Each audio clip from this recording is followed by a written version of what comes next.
We're gonna need to leave at 3:30.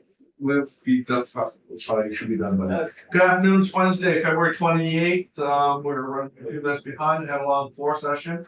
We're gonna talk today about a bill that, the committee is proposing to, keep the Salisbury Fish Hatchery in operation. We're, honored today to have our legislative counsel, Damian Leonard, here today to go down through, the bill and maybe some other, proposed, thoughts from some other folks in the A&R and other ideas. So, Damian, thank you for being here. Sorry to keep you waiting, and pleasure to have you here. Great, thank you. I'm happy to be here. For the record, I'm Damian Leonard from the Office of Legislative Counsel. So you should have two drafts on your desks. One is just labeled unedited draft at the top. The other says A&R suggested changes to proposed language. I only have one of them. Okay, well, you should have Linda Scott. Here, I have. Good, two unedited. I got that one. Yeah, I see unedited. So there is an edited one? Well, there's. No, one there isn't an edited draft yet, so we They can, look very different, what you're saying. Well, this is the difference, A and R. One should say unedited draft legislative intent. I got it. Yep. yeah, yeah. Okay. Thank So you. one has a bolded, underlined A&R suggested changes. Yep. So I'll start with the other one. Good First, one. so this is the one that starts with legislative intent. Okay, at the top. so, thank you. Yeah, and I apologize for not having a clean draft. We were circulating drafts with A&R until this morning, so.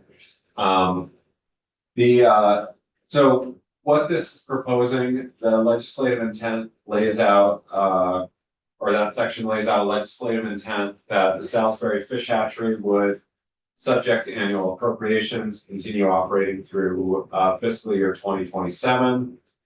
That the A&R would examine potential options for continuing operation of it after FY 27, including maintaining any necessary permits. And then in the event that the state is unable to continue operating it, the agency would examine potential options for transferring its stocking capacity to one or more state or federally operated fish hatcheries, transferring brood stock to another state fish hatchery or one or more other state fish hatcheries, to establishing additional egg production at other state fish hatcheries to compensate for any production lost. And then limiting the economic impact of the closure of the fish hatchery. And then number 4 at the top of page 2 would provide that the fish hatchery would only close if the stocking capacity, brood stock and egg production of the fish hatchery have been successfully transferred to one or more other fish hatcheries. So this is important. There are some key differences here between this and the A&R suggested changes that I'll go over. The second section here is, this is basically requiring an annual report on January 15th of the next 3 years to this committee and your Committee on Natural Resources and Energy, and then your House counterparts with respect to efforts and progress on sustaining fish production and stocking capacity for Vermont operated fish hatcheries, including efforts to maintain permits necessary to continue operating the Salisbury hatchery, potential for transferring stocking capacity, the potential for transferring brood stock, for the purpose of replacing the Salisbury hatchery's egg production, and options for limiting the economic impact from the potential closure. And then the appropriation language at the end here is placeholder language that would appropriate $550,000 from the general funds to A&R this year to continue operation of the Salisbury Fish Hatchery. So it's placeholder language because there may be other mechanisms here that need to move funds around. There's some excess capacity in the capital bill, but as you know, that's bonded money, which has to be for capital projects. So things would potentially have to move around, or maybe there's one-time money somewhere else. So that's the placeholder there. If we switch over, or before I switch over, are there questions? on that. Is that okay? So this operating the hatchery during fiscal year or through fiscal year? Through fiscal year, So is that from now that should till be then? through, that's part of the rough draft. Okay, Yeah, so, and that's actually another important thing that ANR clarified that the permit runs out in December 2027, which is the middle of fiscal year 27, rather than June of 2027. So we're talking about a federal Clean Water Act permit. And they would need to get that permit renewed in order to keep discharging from the fish hatchery. and then just one other question, have we defined economic impact, or do we intend to define economic impact? We could, it is not defined here, And- and whether you intend to is up to you. It doesn't necessarily, to me, it doesn't need to be in the legislation, but I think we should have an idea of what it is. Right, I mean, you could narrow it down to jobs, but you could also be looking as broadly as tourist impact from loss of stocking Yeah, capacity I and think so tourist. forth. So there's a variety of ways to look at it, and if you want to define that, particularly if there's something you're looking at protecting, such as the tourism from fishing and other related activities that come into the state because of the stocking of our streams and lakes. That would be an important thing to look at. And I'm sorry, there, just one wordsmithing. We want to limit the negative economic impact. Yes, thank you again.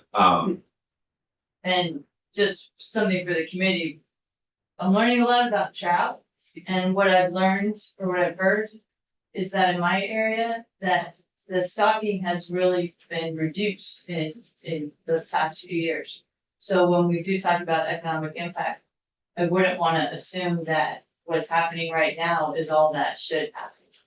Yep, I agree. And that's, That's one of the reasons why we wanna try to keep this going. Damon, I wanna make sure that we're not being restrictive in our language to keep the state from having other ideas as far as to how they could increase a lot, kind of what Senator Harrison has said. That we wouldn't limit them from obtaining their goals by going out and actually purchasing eggs or purchasing anything else that would help them be able to reach their goals. So I guess one of the biggest things is that at the end of the day, that it is determined that at the end of 2027, that this is gonna be closed down, that it would be foolish for them to spend all kinds of money to prop this thing up.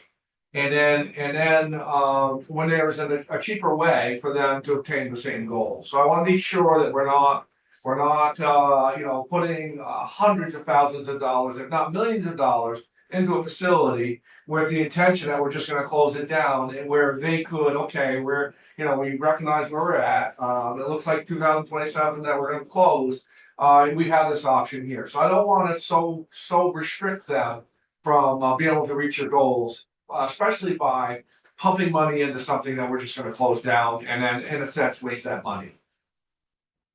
Sure. So I wanna give them options. What we're trying to do, I think we're gonna recognize that no matter what we do, and I don't know that this is absolutely positively an outcome that we have to live with, but we have to be aware of.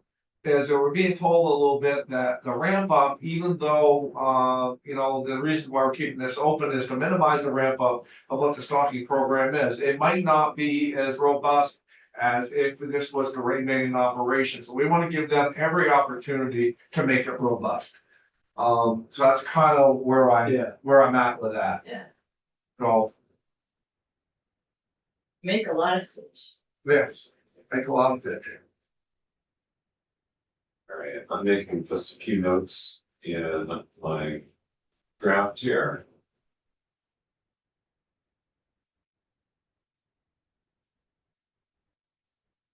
All right, so the ANR suggested changes first start with findings. that go a little bit to the cost that you were just talking about, Mr. Chair, based on their projections. So they start off with findings, and I think the findings do speak for themselves. So the first finding is that they've examined potential options, including maintaining necessary permits.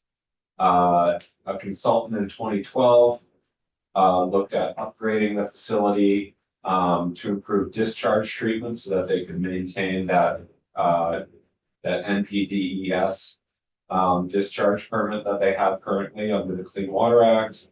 At the time, the cost was estimated to be 10 to 12 million. The agency thinks today would be more like 16 million. So that approach, they're outlining some of the costs there. Agency number 3 states that they hired a consultant to assess whether lower cost operation and maintenance adjustments could be used to achieve the Vermont water quality standards requirements.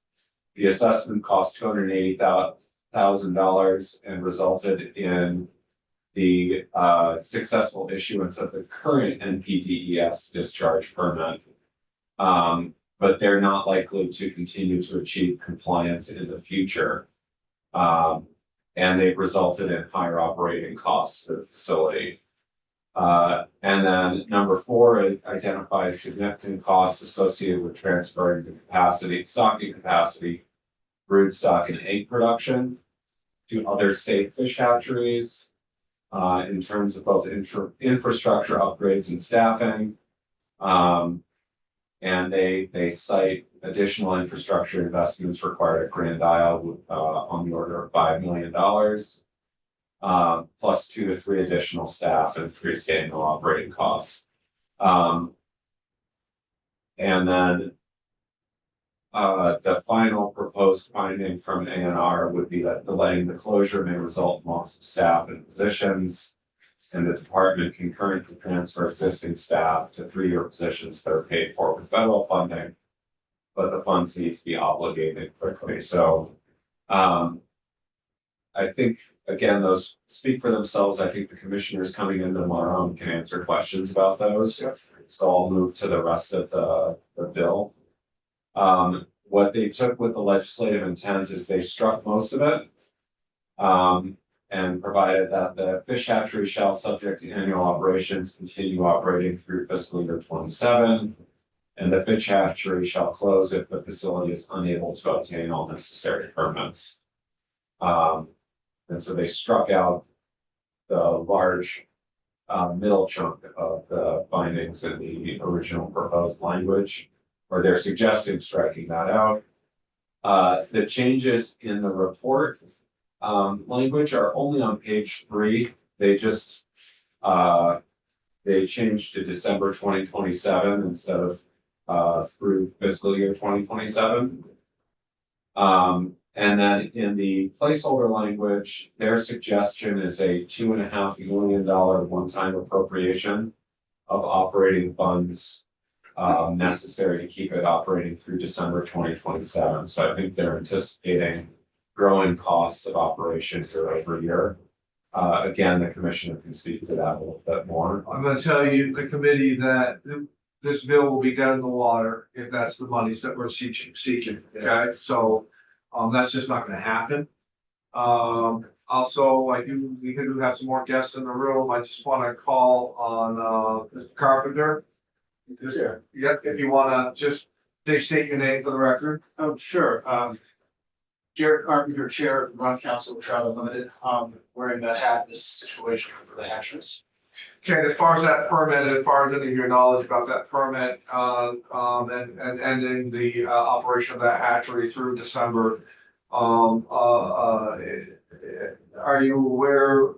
Are you knowledgeable enough about the permit process, or associated enough with the permit people that that would be any problem to get it close through the years that the state runs on? So if I'm understanding, Mr. Chair, are you asking whether or not the permit can be extended beyond 2027 or? Can it be extended without a lot of effort and Oh, Okay, no, I understand, Mr. Chair. No, my understanding, and I confess I haven't looked at this a lot, but obviously I do a lot of clean water work in this building. The current permit, the NIPD's permit expires in 2027.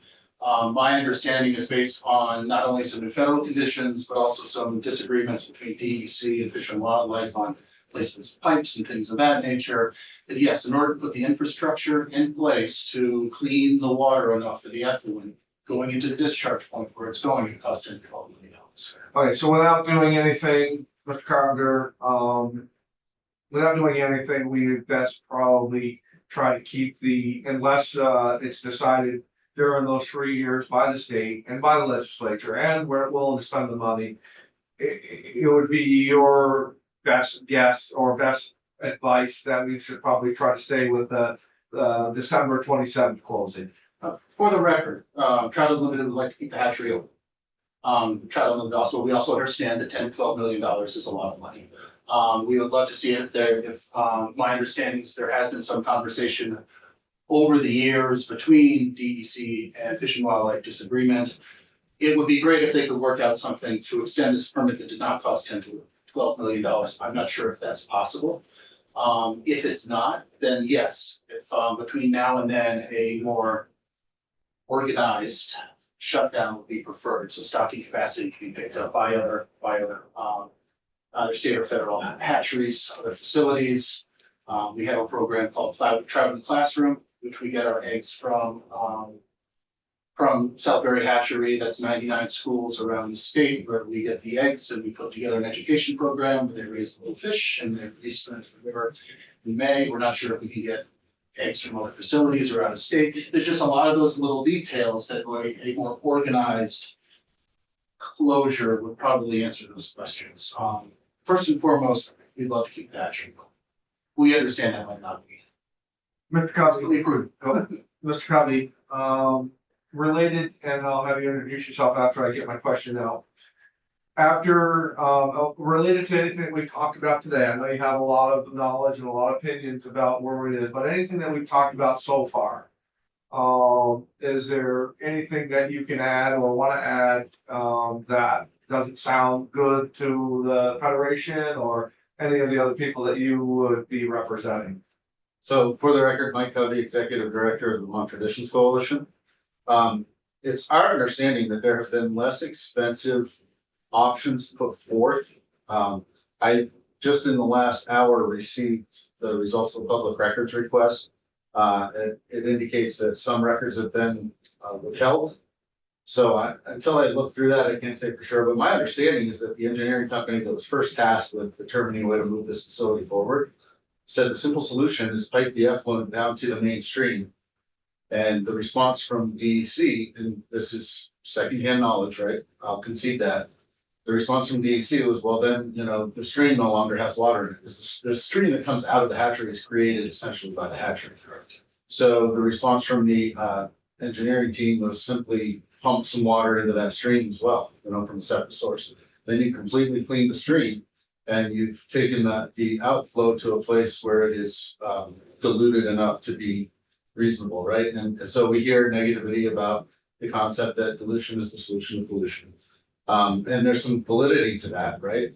But if you look at the EPA website, it's showing full ecological function, both upstream and downstream of not only this tributary, but tributary 9, so tributary 10. So they're testing upstream of tributary 9, downstream of tributary 10, showing full ecological function. The fact that we've been able to, by my understanding is vacuuming the spillways essentially, reduce the nutrient load and stay within permit. I think there must be a much more efficient solution keeping this open than the $10 million spend. But in the event that it did cost $10 million, we've just heard a number of $5 million to make changes at EdWeed. I've got documents from another public records request that indicate there will be a need to build a lighthouse. That's $500,000. There's discussion in there about possibly building another lighthouse inland, which that's the structure that causes the fish to breed at the appropriate time through photoperiod manipulation. So we put all this money into EdWeed, and then we're drawing water out of water body Lake Champlain that we can't utilize bait fish out of because of the concern of ecological contaminants. We can't use those bait fish elsewhere. And I'm not certain how that ecological risk is going to be mitigated in any meaningful way without having a completely enclosed facility and a massive filtration system. And so I would be curious, and I think this committee would be curious, where that $5 million number comes from, if that's been engineered, if there's been a plan to do this right along. And furthermore, knowing that it opens us up to some real ecological concerns, why would we do that when we have a facility that has the cleanest water of any hatchery in the state? And I have some respect for what you're saying, for sure, but at the end of the day, it's a little bit more outside of, it's probably after we get an agreement to keep this hatchery open, that those discussions would continue further. But so, and I appreciate that, appreciate it, and you're more than welcome to be in here tomorrow as well. But as far as anything that we talked about, December 27th and all of that, as far as to keep it open for the 3 years, anything to comment or anything that we discussed so far that we've been through, are you good with so far? Yeah, we absolutely want to see the hatchery kept open until at least December of 27, hopefully in perpetuity. Okay, good, thank you. You guys have anything to say as we're going along, please just let me know. Committee, well, David, where are we now? We're through both of the drafts and the suggested changes from A&R.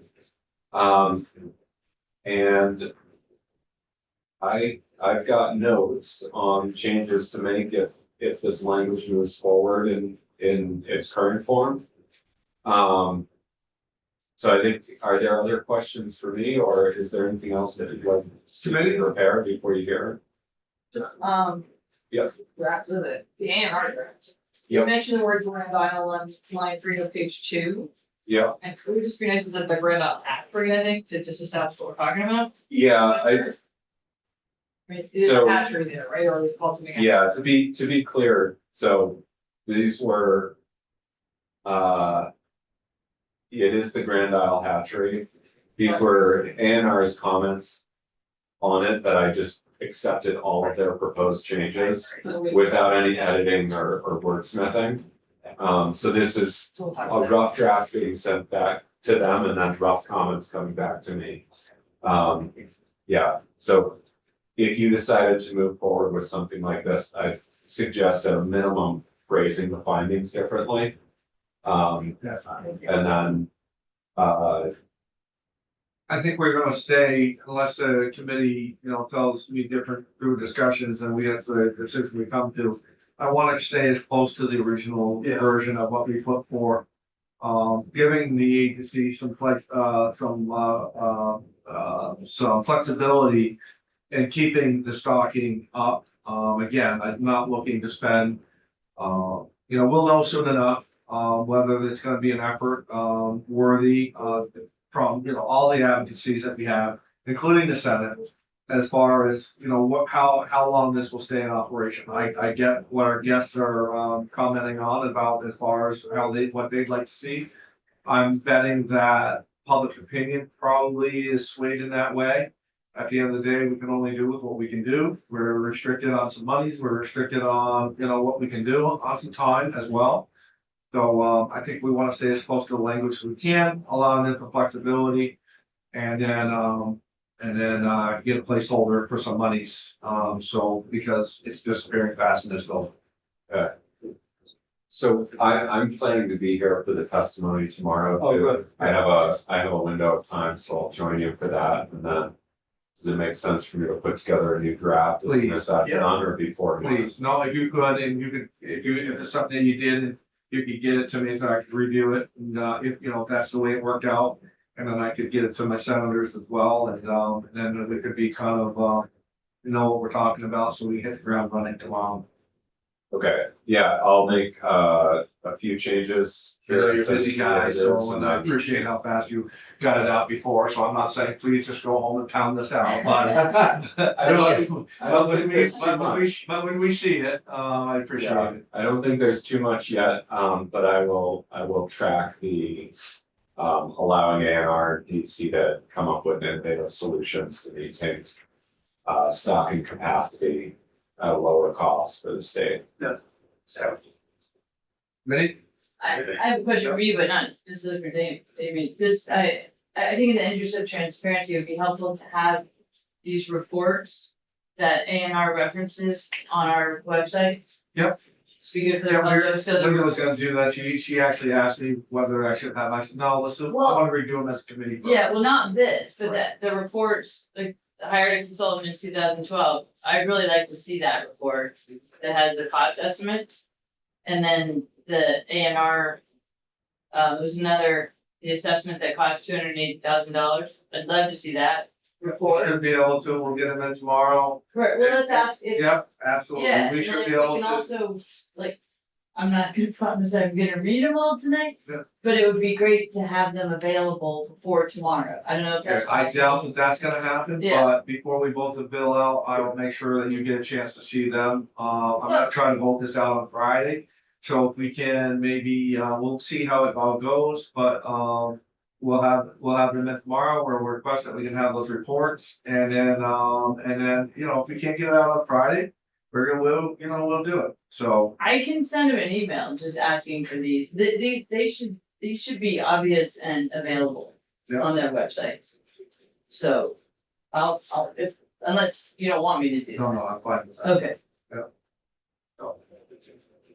Okay, anything else? Anything else? Well, listen, if I find those reports in the documents I just received, I'll send them over. perfect. Thank you. Thank you. And then we can put them on our website and more. Thank you. I can also Thank you. send a link to the EBA site, or whatever else you folks would like, just. Feel free. Yep. Thank you, Damien. You're welcome. Again, I apologize to make you wait, but, thank you for coming in. Good. More business has to occur too. Yes. Yeah. Oh. Okay, Linda, Thanks we'll for go your on. time.